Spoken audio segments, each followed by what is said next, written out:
Bien avant l'existence du monde tel que nous le connaissons, avant même la naissance des royaumes et des civilisations, il n'existait qu'un être suprême, Veldanava, le roi dragon des étoiles, créateur de l'univers. Doté d'une puissance inimaginable, il façonna le monde et donna naissance à des êtres divins pour maintenir l'équilibre, les 7 anges primordiaux, issus du grand esprit de la lumière. Cependant, là où la lumière existe, l'ombre se forme naturellement. De cette ombre, née du grand esprit des ténèbres, émergèrent les 7 démons primordiaux, des entités d'une puissance colossale, personnifiant l'essence même du chaos et de la destruction. Parmi eux, le premier à apparaître fut Guy Crimson, aussi appelé Rouge, qui deviendra plus tard le plus puissant de tous. Dès sa naissance, Guy possédait une puissance absolue. Il était reconnu comme le roi incontesté du monde des enfers, un plan spirituel où seules les créatures les plus terrifiantes pouvaient survivre. Mais même dans cet univers infernal, un autre démon rivalisait avec lui, Noir, connu plus tard sous le nom de Diablo. Leur affrontement était légendaire. Ces 2 primordiaux s'affrontaient sans relâche, chacun cherchant à prouver sa suprématie. Pourtant, aucun ne parvenait à prendre l'ascendant sur l'autre. Mais alors que Guy poursuivait sa quête de domination, Noir semblait désintéressé par la notion de pouvoir. Lassé de leur combat sans fin, Noir finit par abandonner, considérant que se battre éternellement n'avait aucun sens. Bien que frustré par cette attitude désinvolte, Guy éprouvait un profond respect pour Noir.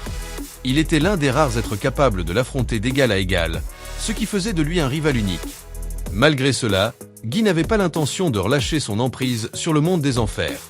D'autres démons primordiaux tentèrent de le défier, notamment les primordiaux bleus et verts, mais leur combat se solda par une défaite écrasante. Guy les anéantit sans la moindre difficulté, réduisant leur corps en cendres et détruisant leur noyau.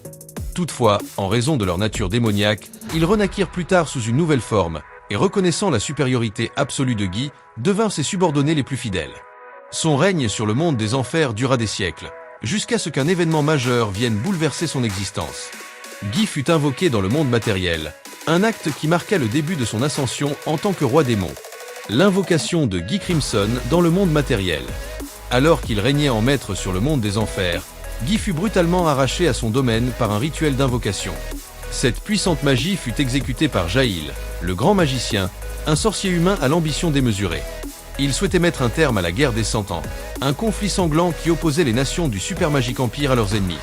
Cependant, franchir le voile séparant le monde spirituel du monde matériel ne fut pas sans conséquences. Les pouvoirs de Guy furent sévèrement affaiblis, son immense énergie étant en grande partie consumée par le passage. Malgré cela, il restait une entité terrifiante, bien au-dessus de tout être vivant sur ce plan d'existence. Pour démontrer sa puissance, Guy décida d'utiliser une magie interdite, Deathstreak, une forme de magie nucléaire démoniaque, capable de désintégrer l'âme même de ses victimes. En un instant, il sema la destruction absolue, éradiquant des millions de vies humaines et anéantissant les nations ennemies du Super Magic Empire. Ce carnage n'avait qu'un but, récolter un immense tribut d'âmes. Dans l'univers de Tinsura, les démons peuvent évoluer en utilisant les âmes des êtres vivants, et Guy ne faisait pas d'exception. Grâce aux millions de cadavres jonchant les ruines fumantes des villes détruites, il réussit à s'incarner dans le monde matériel en utilisant ses corps comme catalyseur. Ce fut un tournant décisif. En s'incarnant, il brisa ses chaînes spirituelles et commença son ascension vers un être encore plus puissant. Toutefois, malgré cette évolution, il ne retrouvait qu'une fraction infime de sa puissance originelle. En vérité, il n'en possédait même pas 10%. Mais même ainsi, il était bien plus fort que n'importe quel humain ou magicien existant. Il comprit alors qu'il lui fallait plus de puissance, et pour cela, il devait récolter encore plus d'âmes. Ce fut dans ce contexte que Guy commença sa première grande campagne de terreur. Il lança une attaque dévastatrice sur l'une des plus grandes cités du Super Magic Empire, réduisant ses habitants en poussière. Mais au milieu des cris d'agonie et du chaos, il entendit quelque chose d'inattendu. Le nom Gia, prononcé par une âme mourante. Un simple nom. Mais pour un démon, un nom n'est jamais insignifiant. Dans l'univers de Tinsura, être nommé par une entité consciente entraîne une évolution radicale. Curieux, Guy accepta ce nom comme sien, et immédiatement, son existence connut une nouvelle transformation. Il passa du stade de duc démon à celui de seigneur démoniaque, brisant ainsi l'une des dernières restrictions de son espèce. Il regagna la totalité des pouvoirs qu'il possédait lorsqu'il était dans le monde des enfers, marquant son accession au titre de premier véritable roi démon. Mais Guy ne comptait pas s'arrêter là. À présent libre de toute contrainte, il entreprit de réunir ses anciens subordonnés et d'étendre son influence sur le monde. Il invoqua alors les primordiaux bleus et verts, qui lui avaient autrefois prêté allégeance. Il leur ordonna d'éradiquer ce qu'il restait du Super Magic Empire, une mission qu'ils exécutèrent sans la moindre hésitation. Ce jour-là, la plus grande nation humaine de l'histoire s'effaça dans un déluge de feu et de destruction. La naissance de Ren et Misery, les fidèles subordonnés de Guy Crimson. Après avoir accompli sa vengeance contre ses invocateurs, Guy s'aperçut que ses lieutenants n'étaient plus aussi puissants qu'avant. Comme lui, leur passage dans le monde matériel avait drastiquement diminué leur force. C'est alors qu'il prit une décision qui allait sceller leur destin. Il leur offrit des corps physiques pour qu'ils puissent regagner leur puissance. Mais même après avoir reçu ces nouvelles enveloppes charnelles et des âmes pour les stabiliser, ils n'évoluèrent pas. Comprenant la cause du problème, Guy décida d'aller plus loin. Il leur donna des noms. La primordiale bleue devint reine, en référence à la pluie qui tombait le jour de leur résurrection. La primordiale verte devint Misery, en hommage aux lamentations des âmes humaines disparues. Ce fut l'élément déclencheur qui leur permit de retrouver leur puissance. En recevant ces noms, elles subirent une évolution spectaculaire, devenant des ducs démons, un rang supérieur à celui d'un roi démon moyen. Avec ces nouvelles forces, Ren et Misery perfectionnèrent leurs compétences et développèrent un éventail de pouvoirs dévastateurs. Mais ce qui les distinguait véritablement était leur loyauté indéfectible envers Guy. Elles ne le considéraient pas seulement comme un maître, mais comme une figure absolue, digne d'une obéissance totale. Sous ses ordres, elles perfectionnèrent même des compétences plus spécifiques, devenant les parfaites servantes du roi démon. Elles développèrent une influence souterraine, invoquant à leur tour d'autres démons inférieurs, créant ainsi un réseau de puissance au service de Guy Crimson. La rencontre avec le Créateur, le défi de Veldanava. Après avoir assis son autorité en tant que roi démon, Guy Crimson commença à explorer ce nouveau monde. Il découvrit les plaisirs de la vie matérielle, des sensations qu'il n'avait jamais connues dans le monde des enfers. Mais surtout, il réalisa une chose, ce monde était imparfait. Les humains étaient faibles, imprévisibles et avides de pouvoir. Les guerres, la trahison et les conflits incessants montraient à quel point leur existence était fragile. Pourtant, c'était cette même imprévisibilité qui intriguait Guy. Contrairement aux démons, qui fonctionnaient selon des règles immuables, les humains évoluaient, portés par leurs émotions et leurs ambitions. Mais une question le hantait. Pourquoi ce monde existait-il? C'est alors qu'il rencontra son créateur, Veldanava, le dragon roi des étoiles, l'entité suprême qui avait donné naissance à l'univers. Guy Crimson n'avait jamais ressenti une telle présence auparavant. Contrairement à lui, dont la puissance était issue des ténèbres et du chaos, Veldanava incarnait la force ultime, un pouvoir transcendant même les lois du monde. Mais au lieu de le craindre, Guy fit ce que tout seigneur démoniaque digne de ce nom aurait fait, il défia le créateur lui-même. L'affrontement entre Guy Crimson et Veldanava fut un duel d'une intensité inouïe. Chaque coup porté par Guy aurait pu raser une nation entière, mais face au roi dragon, il ne représentait qu'un simple frémissement. Veldanava était d'un tout autre niveau, maîtrisant une force qui allait bien au-delà de la compréhension de Guy. Le combat fut bref, mais déterminant. En quelques instants, Guy fut écrasé sans la moindre chance de victoire. C'était la première fois qu'il ressentait l'impuissance absolue. Mais ce qui le frappa encore plus, ce fut l'attitude de Veldanava. Il n'était ni cruel ni méprisant. Il ne cherchait pas à détruire Guy, ni même à le dominer. Au contraire, il lui fit une offre. Je vois en toi un potentiel unique. Tu comprends ce monde mieux que la plupart des êtres qui l'habitent. Veux-tu devenir le médiateur de ce monde et en assurer l'équilibre? Pour la première fois de son existence, Guy ressentit autre chose que le désir de combattre, du respect. Veldanava lui proposait non pas une servitude, mais un rôle d'une importance capitale. Après un moment de réflexion, Guy accepta. C'est ainsi qu'il devint le médiateur du monde, un être chargé de veiller sur l'équilibre entre les races et d'intervenir lorsque l'humanité menaçait l'harmonie instaurée par Veldanava. Mais ce nouveau statut allait bientôt l'amener à affronter l'un des êtres les plus puissants de l'univers, Velzar. Le combat légendaire contre Velzar eut une bataille éternelle. Peu après sa rencontre avec Veldanava, Guy fit la connaissance de Velzar, le dragon de givre, l'une des plus anciennes entités du monde et la sœur cadette de Veldanava.